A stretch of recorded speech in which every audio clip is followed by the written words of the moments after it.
Hi, Goddard School. This is Miss Merissa, the Playful Pelicans teacher. For our Goddard at Home video today, we are going to talk about fairy tales and storybooks. And one of my favorite stories is The Ugly Duckling. I don't know if you've heard of it before, but it's one of my favorites. It has a really good message in it, and I'll tell you why I like it. So, I'm not going to read the whole story. I'm just going to kind of highlight it. So, The Ugly Duckling, and this is a golden book actually, it's beautiful.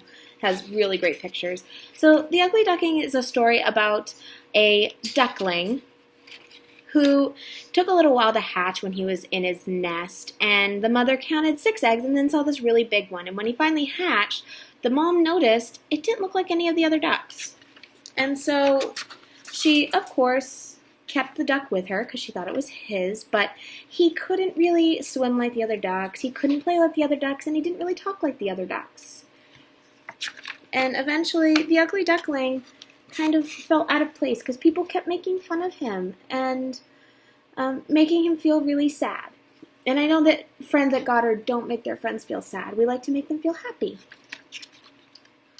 So as the duckling keeps going, he finally decides to run away, and he sleeps near the water, and these 2 other birds come up and ask him what he's doing. And so all of a sudden, he starts going on this adventure and noticing he's really not that ugly. People think he does look pretty cute. And it eventually comes to the end where he finds his home and he turns into a swan.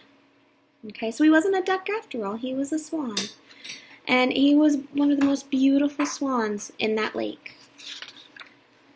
So the message is, don't ever really judge a book by its cover, because in the end, they're perfect just the way they are.